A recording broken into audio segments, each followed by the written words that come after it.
Welcome to this session on voting. And our first speaker is going to be Wes, who is talking about how to use social choice to combat gerrymandering. Please take it away. Thank you, Paul.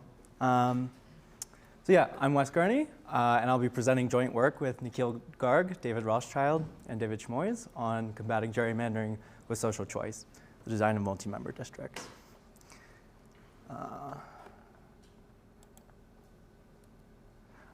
OK, so the inspiration for this work was this Fair Representation Act, which requires two things.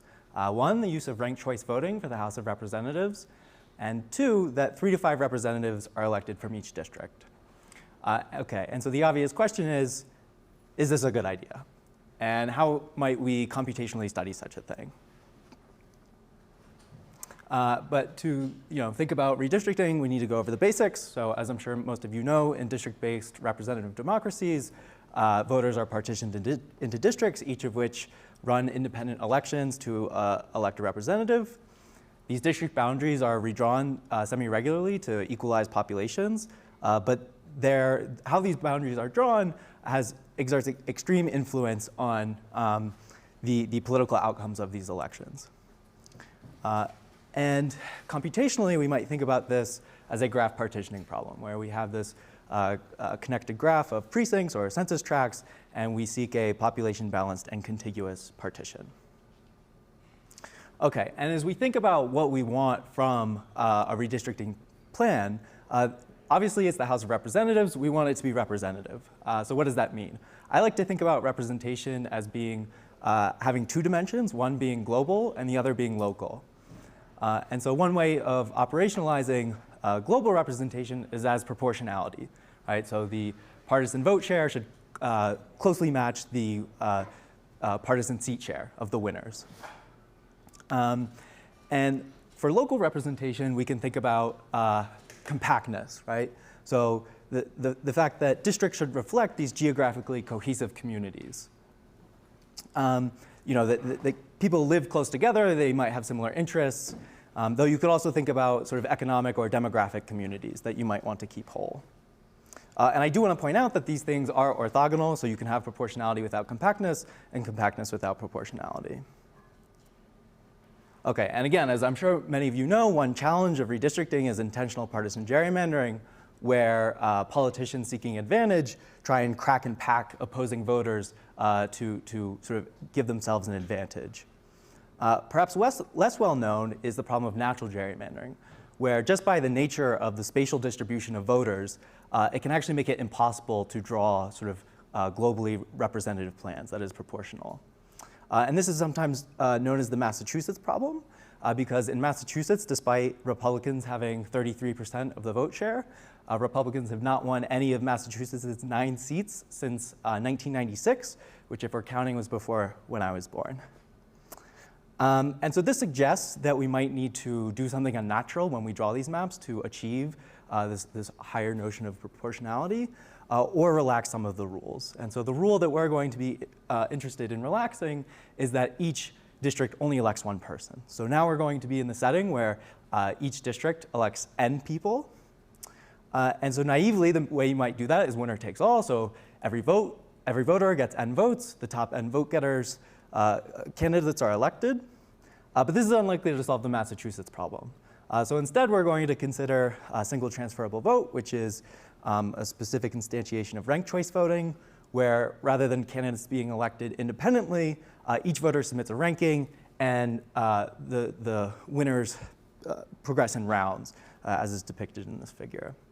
And in the paper, we also study this class of Thiel rules, which is another multi-member voting scheme which parameterizes the decreasing marginal return of a voter's vote. So like you could imagine after you get your first preference, your subsequent votes only count half as much. And that's a way of sort of leveling the playing field.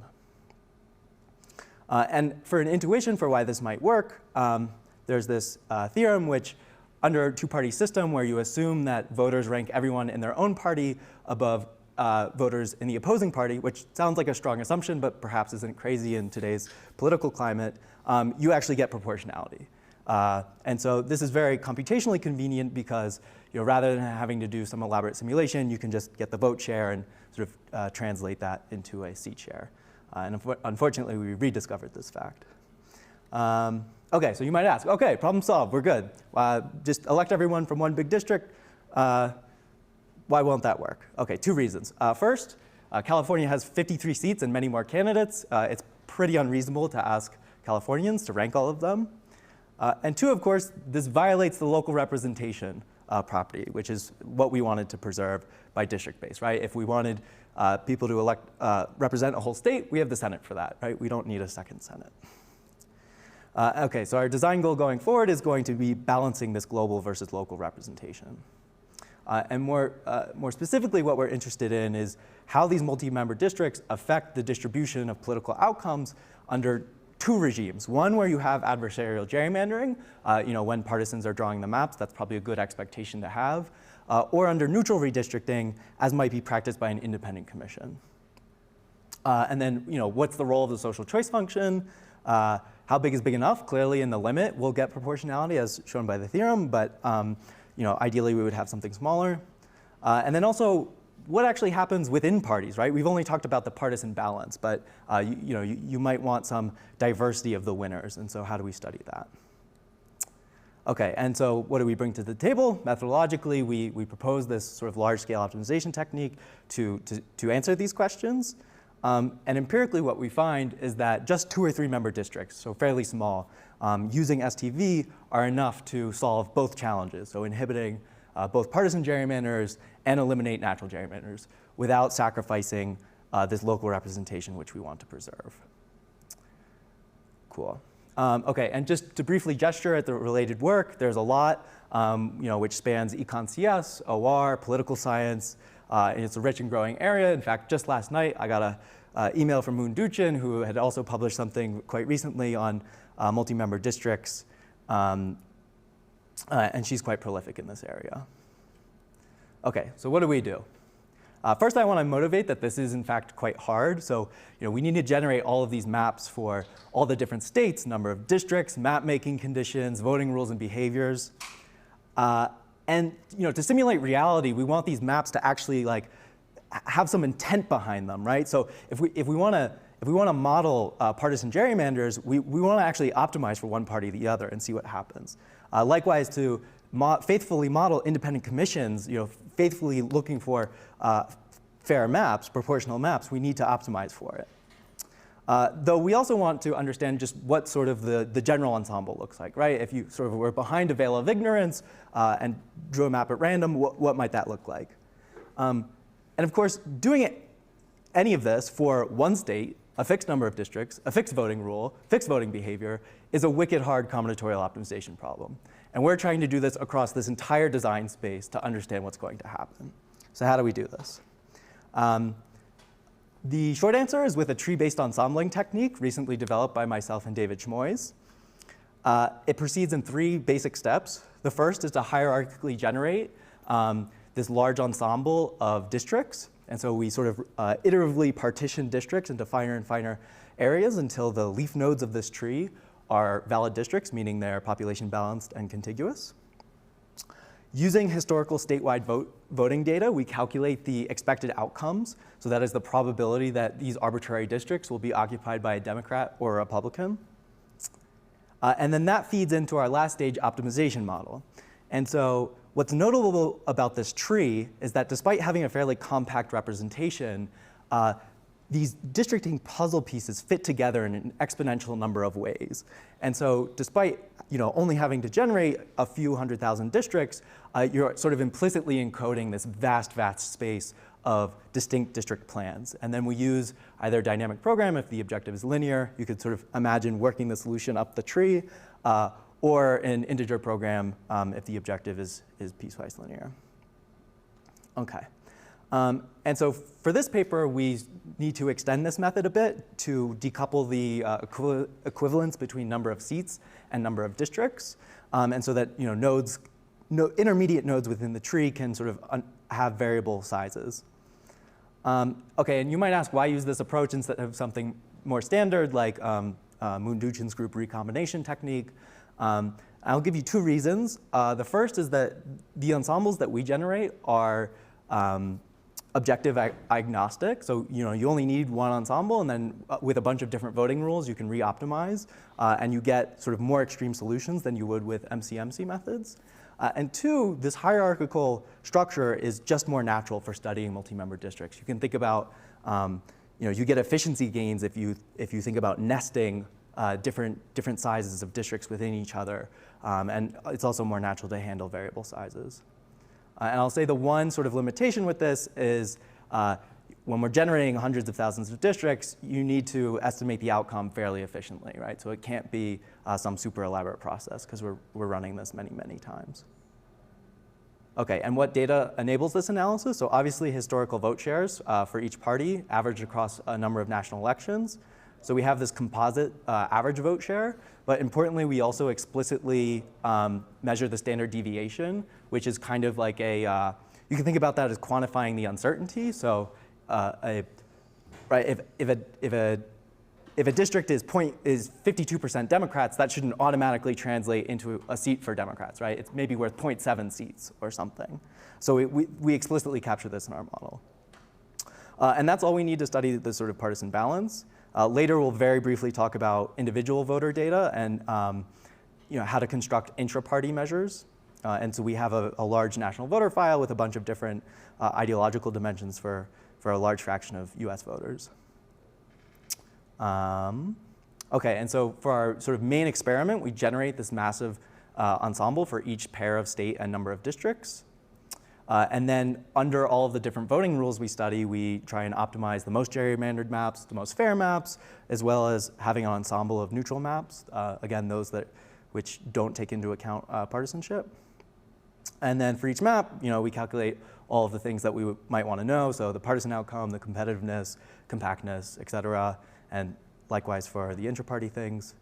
And this took a lot of compute to do.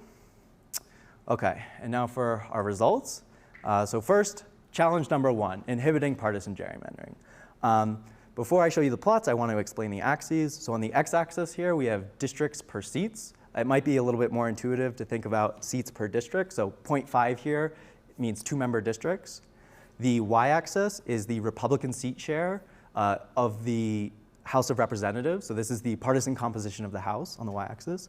And then simulated for a bunch of different conditions. So the red line will be if Republicans had full control of redistricting, what would the House look like? Likewise with the blue line, full Democratic control. And perhaps two things jump out from this plot. The first is that 2 or 3 member districts do a much better job at sort of shrinking the tails of max gerrymandering capability as compared to the status quo. That is the range between the red and the blue lines here.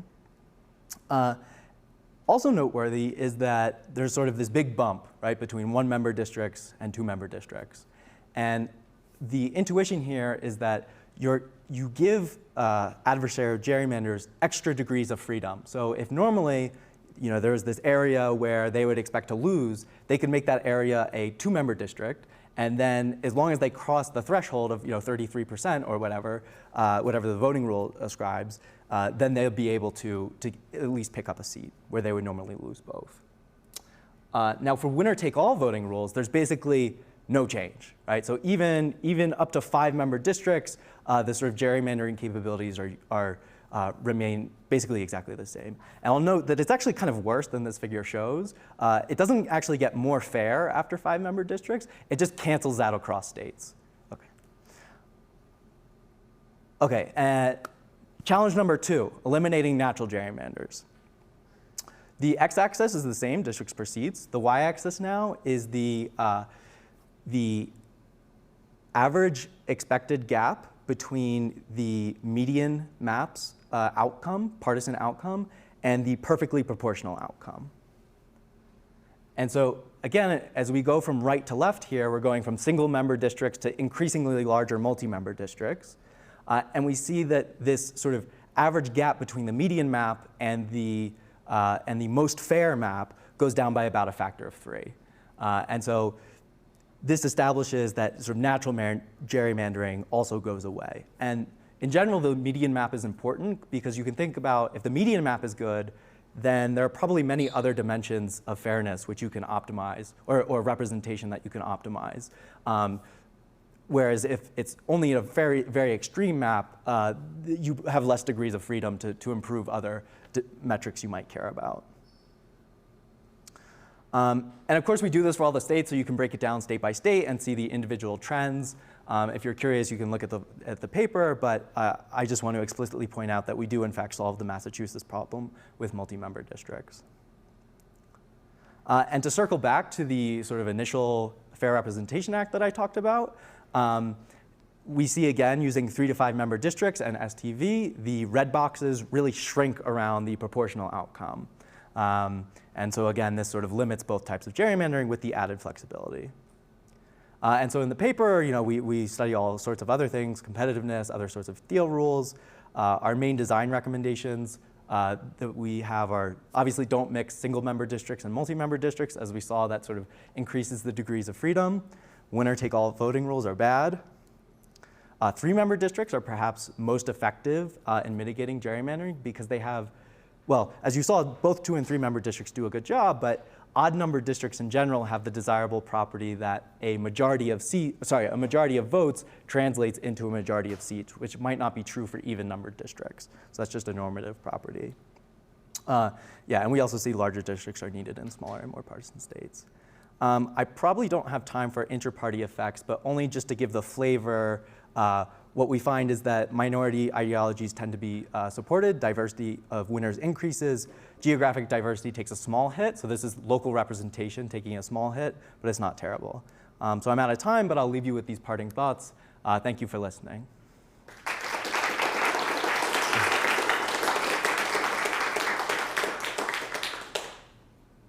Happy to take questions, if there are any.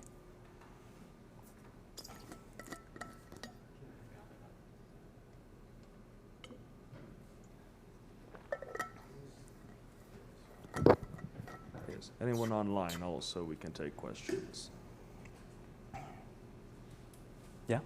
Like, do you personally think that there's substantial downside to going to, say, 3-member districts? So like I said, local representation definitely takes a hit. I would say that's probably the main disadvantage. Obviously, there are probably unintended side effects that we just haven't thought of and our method isn't capable of really uncovering. It also has this kind of strange property where basically you won't have any sweeps. It'll be very rare, right? If you use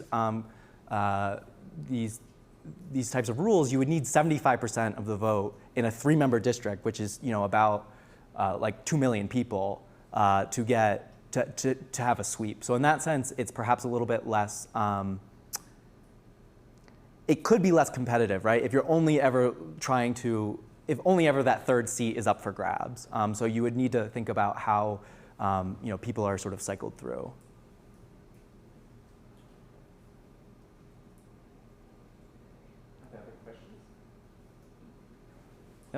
If some states just move to multiple member district and some states remain the old way, the states with the single representative, do they have more power in the Congress or the House?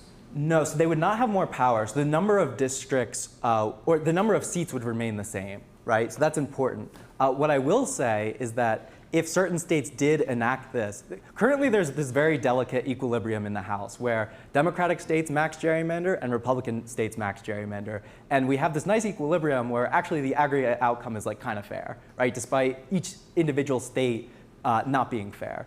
And if you could imagine if you broke that equilibrium by having some states take these more proportional voting schemes, yeah, that would break that equilibrium and on net be less fair.